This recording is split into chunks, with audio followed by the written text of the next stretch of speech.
الحمد لله رب العالمين والصلاة والسلام على سيد المرسلين أما بعد وأعوذ بالله من الشيطان الرجيم بسم الله الرحمن الرحيم محبت اور اخلاص کے ساتھ تمام مسلمان بھائی نبی کریم صلی اللہ علیہ وسلم کی ذات مبارک پر درود پاک پڑھیں. پڑھیے صلوات و سلام علیک یا رسول اللہ،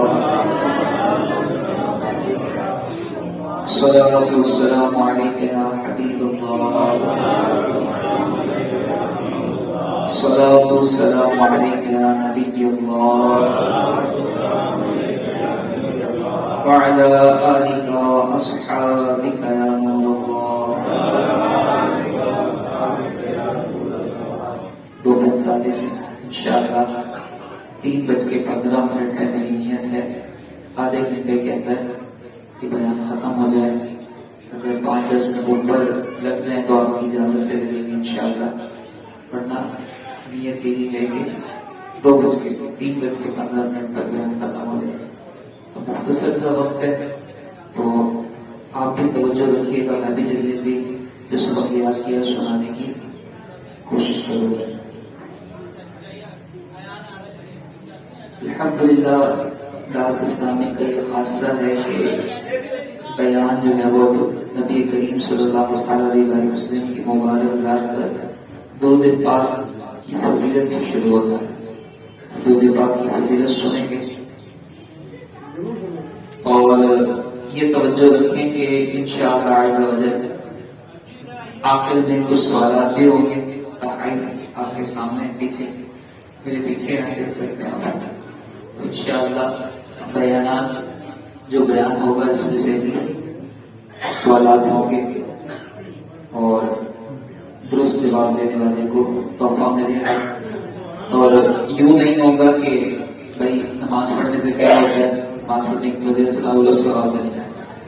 تو جو فضیلت سنائی گئی ہوگی وہ توجہ سے سنیں گے، نام یاد رکھیں گے تو انشاءاللہ عز و جل آپ کی بارگاہ میں خوشبو ہے اس کے اندر تحفے میں وہ پیش کی جائے گی انشاءاللہ.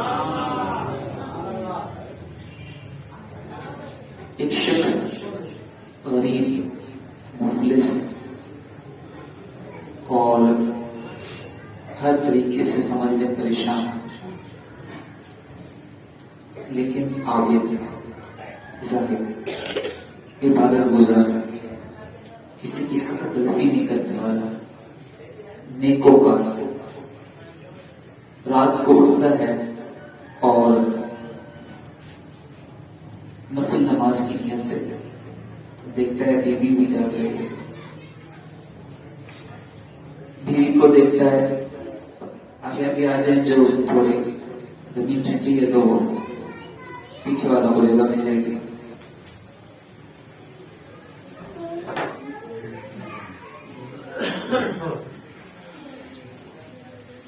محبت دو، محبت ملے گی انشاءاللہ. آگے ہو جائے گا توجہ اور بڑھے گی آپ کی انشاءاللہ. بچے باتیں نہ کریں پہلے بتا دیا ٹھیک ہے. تو بچوں سے بھی سوال ہو سکتا ہے تحفہ دیں گے یا نہیں. تو اب دے جاگتا ہے تو دیکھتا ہے بیوی بھی جاگ رہی ہے اور رونے کی آواز آ رہی ہے اور اس کی جو بیوی ہے وہ بچوں کو چپ کروانے کی کوئی ایسی صورت پیدا کری کہ میرا شوہر اٹھ نہ جائے. لیکن انہوں نے تو اٹھنا تھا، نماز پڑھنی تھی. تو جب وہ اٹھ گئے تو بچے اور بلند کے اب رونے لگے. بیوی نے بھی چھوڑ دیا سب کچھ کہ اب تو جاگ چکے ہیں. تو شوہر نے یہ کہا کیوں روتے ہیں بچے؟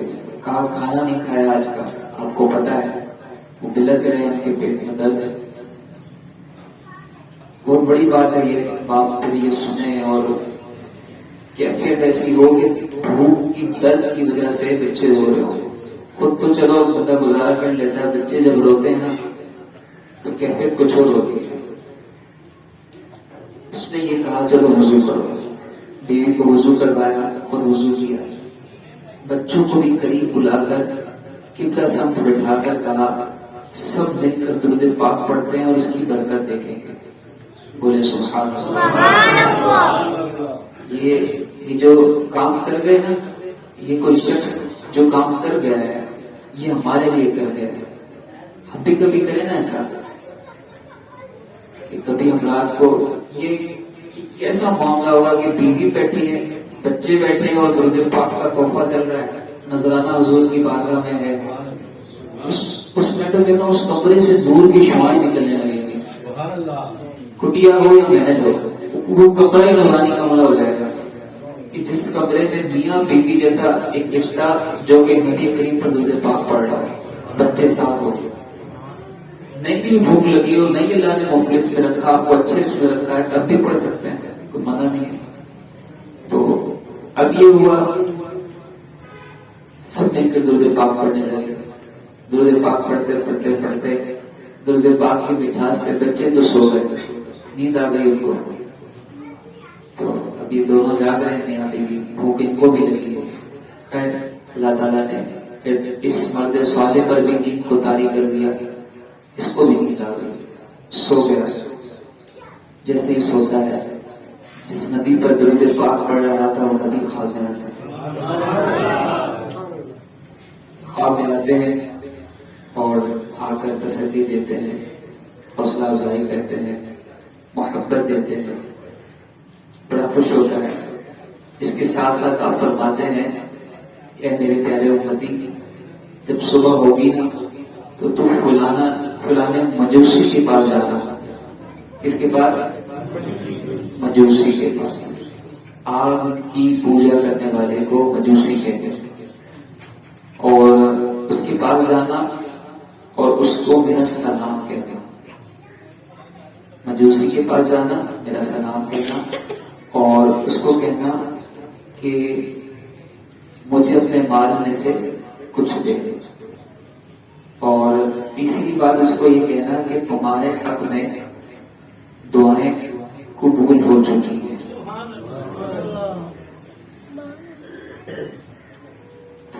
یہ دوبارہ سو جاتا ہے، آنکھ کھلتی ہے. اس کے بعد یہ سوچتے ہیں کہ خوش تو بہت ہوتے ہیں، پیارے آقا تشریف لائے صلی اللہ علیہ وسلم، لیکن سوچتے ہیں کہ یہ کیسے ہو سکتا ہے. ہمارے پیارے نبی مجھے ایک کافر مجوسی کے پاس بھیجے مدد کے لیے، پھر کافر کو حضور نے سلام کیوں کہا؟ مجوسی تھا نا وہ، اس کو سلام کیوں کہا؟ خیر اس کشمکش میں پھر نیند آ گئی، پھر سو گئے. پھر خواب میں زیارت ہوئی، پھر حکم وہی فرمایا. جب وہی حکم فرمایا پھر صبح ہوئی، آپ کی آنکھ کھلی، فارغ ہوئے. مجوسی کا گھر بہت مشہور تھا، ڈھونڈنا نہیں پڑا، صبح ہوتے ہی وہ پہنچے وہاں پر. خیر مجوسی تک پہنچ گئے کسی صورت میں. اب مجوسی کے پاس جب پہنچے تو وہ کہنے لگے مجھے تم سے بات کرنی ہے. تو کہا کرو. کہا نہیں، خلوت میں بات کرنی ہے، علیحدگی میں. تو کہا ٹھیک ہے. خاص کمرے میں بٹھاتا ہے، نوکروں کو ہٹا دیتا ہے. اس کے بعد کہتا ہے بولو کیا کرنا ہے، کیا کام ہے، کیا بات کرنی ہے. تو یہ بتاتے ہیں کہ میرے پیارے نبی صلی اللہ علیہ وسلم نے تمہیں سلام بھیجا ہے. تو کہتا ہے تم کیا کہہ رہے، تمہیں پتہ ہے میں مجوسی ہوں، آپ کی پوجا کرنے والا ہوں، اور تمہارے نبی کو میں نہیں مانتا، انہوں نے مجھے سلام کیوں بھیجا ہے. تو یہ اپنا خواب سناتے ہیں اور دوبارہ بولتے ہیں کہ مجھے 2 دفعہ خواب میں میرے نبی کی زیارت ہوئی ہے اور انہوں نے تاکید کی ہے کہ تمہیں سلام کہوں میں اور آگے کے معاملات سارے ہوتا ہے. کہا اللہ کی قسم کھاؤ کہ تمہارے نبی نے مجھے سلام کہا ہے؟ تو قسم کھا کے بتاتے ہیں کیا. پھر اس کے بعد دوسری بات کیوں آئے، وہ کہا کہ مجھے میں آیا اس لیے ہوں کہ مجھے اپنے مال میں سے کچھ دو. اور پھر تیسری بات، جب وہ تیسری بات بتاتے ہیں کہ تمہارے حق میں کچھ دعائیں تھیں وہ قبول ہو چکی ہیں. تو اب یہ چہرہ دیکھتا ہے، فوراً ہاتھ پکڑ کر ایک خاص کمرے میں لے جاتا ہے. وہاں لے جا کر بٹھاتا ہے اور کہتا ہے کہ سب سے پہلے تم مجھے اپنے ہاتھ میں مسلمان کرو، مجھے کلمہ پڑھاؤ. یہ اس کو کلمہ پڑھاتے ہیں، مسلمان ہو جاتا ہے.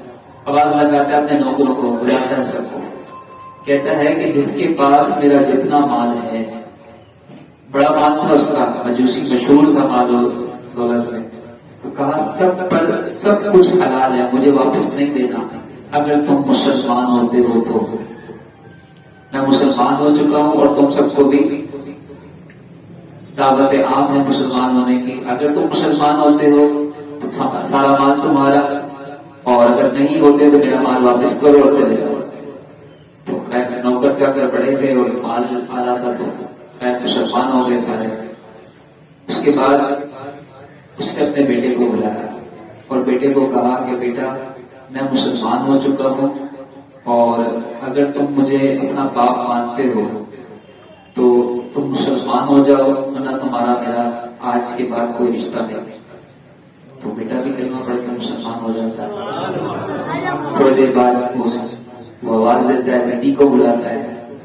اب یہ بیٹی اس کی سگی بیٹی ہے، اور یہ بیٹی شادی اس کی ہوئی کس سے ہے؟ اپنے ہی بیٹے سے. مجوسی کے رواج کے مطابق یہ دونوں بھائی بہن معاذ شادی شدہ تھے ایک دوسرے کے ساتھ. تو بیٹی کو بلاتا ہے اور کہتا ہے بیٹا میں مسلمان ہو چکا ہوں، تم بھی مسلمان ہو جاؤ. تو بیٹی قسم کھا کر کہتی ہے ابا حضور آج تک شادی کے بعد سے ہم دونوں بھائی بہنوں میں کبھی ملاپ نہیں ہوا، میں اس چیز کو ناپسند کرتی تھی، نفرت کرتی تھی، میں بھی کلمہ پڑھ کر مسلمان ہو گئی. وہی مسلمان ہو جاتا ہے. یوں کر کے یہ مسلمان ہو گئے سارے. اب وہ اس نیک صالح بندے کو کہتے تمہیں پتہ ہے وہ دعا کون سی ہے جو قبول ہو چکی ہے، جس کے بارے میں ہمارے نبی نے فرمایا ہے؟ کہا سنو وہ دعا کون سی ہے. وہ دعا یہ ہے کہ جب میں نے اپنے بیٹے اور بیٹی کی شادی کی نا آپس میں، تو پورے شہر کو کھانا کھلایا، کیا امیر کیا غریب، کیا یہ کیا رشتے دار کیا دوست احباب، سب کو کھانا کھلایا میں نے. جب میں کھانا کھلا کر فارغ ہوا، ان کی شادی ہو گئی، تھک کر میں چور ہو گیا، تو میں نے چھت پہ کہا میرا بستر لگا. بستر لگا، میں آرام کرنے لگا تو مجھے پڑوس سے آواز آئی. چھوٹی چھوٹی بچیاں ہیں اور ان کی وعدہ ہے. ایک بچی کہتی ہے امی جان ہمارا پڑوسی مجوسی اللہ اس کو ہماری طرف سے جزائے خیر نہ دے، اس نے پورے شہر کو کھانا کھلایا اور ہمیں کچھ نہ دیا. کہتا ہے کہ اس کی یہ بات میرے دل میں جا کر لگی اور میں تڑپ کر اٹھا کہ اللہ اس کو جزائے خیر نہ دے، اللہ اس کو جزائے خیر نہ دے جس نے پورے شہر کو کھانا کھلایا اور ہمیں بھوکا رکھا، ہم اس کے پڑوسی ہیں.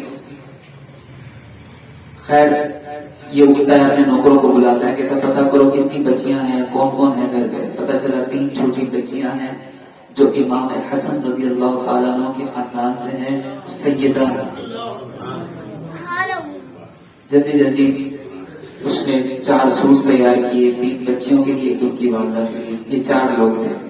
کھانا اچھے سے اچھا پیک کروایا، سب کچھ اس کے گھر بھجوایا اور پھر جلدی سے چھت پر آ کر بیٹھ گئے. تو اب جب کھانا سامنے آیا اور کپڑے وغیرہ تو بچیاں تو بہت خوش ہوئی، لیکن ماں کے پاس پہنچی اور کہا امی جان ہم سیدہ ہیں اور ہم یہ کھانا کیسے کھا سکتی، یہ تو مجوسی کے گھر سے آیا ہے. تو والدہ فرماتی بیٹا یہ خدا کا دیا ہوا رزق ہے، کھا لو. تو کہتی امی جان ہمارا مقصد یہ نہیں ہے کہ مجوسی کے گھر سے آیا ہے، ہمیں کھانا تب تک کیسے کھا سکتی ہے کہ جب تک اپنے نانا جان سے اس کے مسلمان ہونے اور اس کے جنت میں جانے کی بشارت نہ مل جائے. ہم دعا نہ کر دیں، ہم جب تک اس کو دعا نہ دے دیں کہ یار یہ مسلمان ہو جائے اور اس کا ٹھکانہ جنت ہو جائے، ہم جب تک نمالا عرق سے نیچے نہیں اتاریں گے.